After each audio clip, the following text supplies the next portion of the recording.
ultimately, I'm here because I firmly believe, I'm an angry optimist, and I firmly believe love will overcome fear. I really believe that. I really, really believe that. That's why I'm here. And Fox News has taught me that.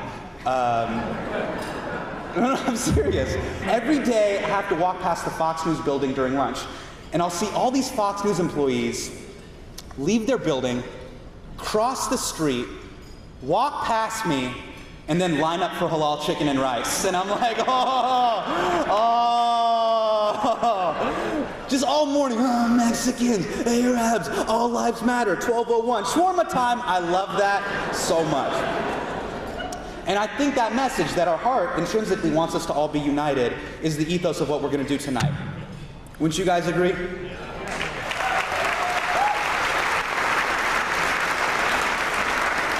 So all jokes aside, let's get this night started.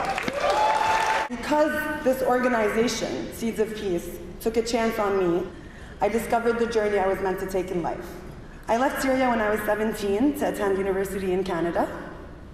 And when the conflict broke out in Syria, I decided to pursue a master's in conflict resolution. A few years later, I found myself in an internally displaced people's camp inside Syria, recalling my own peaceful childhood in Syria and the beautiful memories I had there, and all the positive things that influenced me growing up, like Seeds of Peace. I imagined a series of traveling workshops that would change the way Syrian children see themselves and the world around them. That led me to found Project Amalu Salam. Through education, intervention, and trauma-based care, Project Amalu Salam, meaning Project Hope and Peace, has empowered and inspired over 6,000 children in Lebanon, Turkey, Jordan, and inside Syria. The message of Project Amalu Salam goes hand in hand with that of Seeds of Peace. Empower youth and children to become future leaders in the Middle East and across the world, to believe that tomorrow will be better. Thank you so much for supporting the work that we do. We have a set of an exceptional staff in camp. And our staff every year do an exceptional program for the participants. This program is not influential if what they do there is not continued when they come back home. I work as a Middle East program director, and my job is to bring back what our participants learn in camp into the conflict in which they come from. In addition to my job with Seeds of Peace, I'm currently a part-time student in a conflict resolution program in an Israeli university. Most of the students in the program are Jewish Israelis. Jewish Israelis who are close to my age. In a master's program, we engage in discussions almost on a weekly basis. Those discussions taught me two important things. Number one, after a certain age, it becomes very difficult to shift the attitude of someone's mindset. Number two, it is almost impossible to change someone's political views.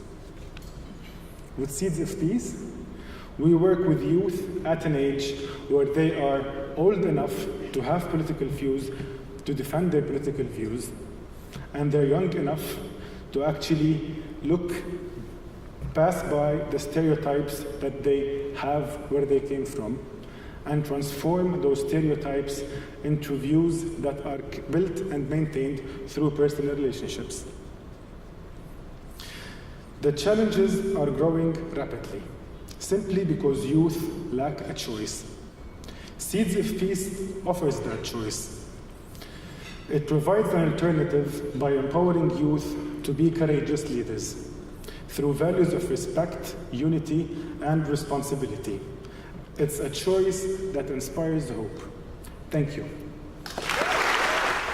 When I arrived at camp on the first day, spontaneously a circle of kids formed on the grass.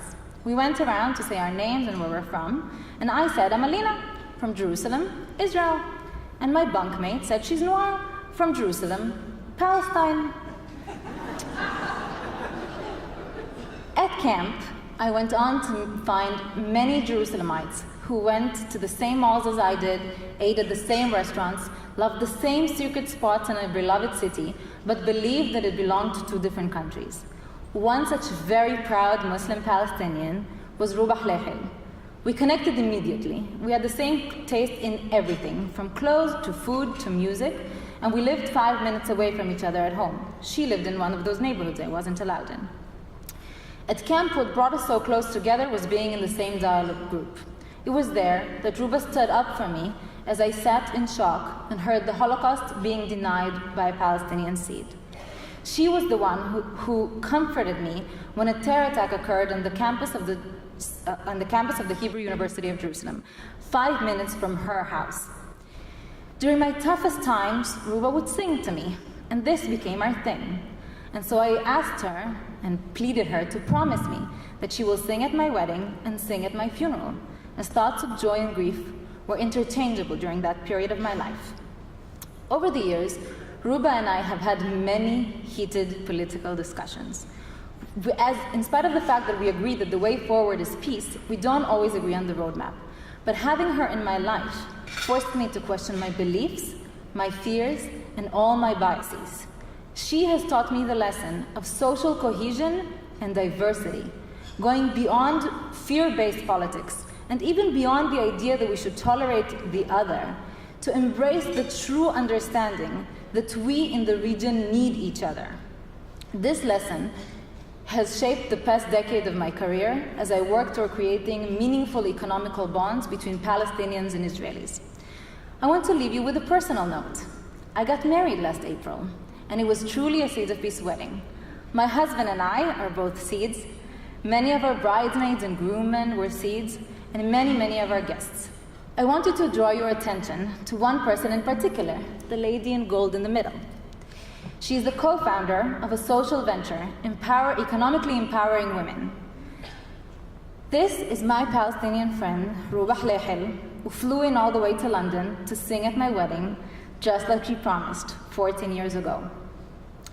These are the seeds that are changing the future of our region, and I want to thank you on all of our behalf for supporting our joint future.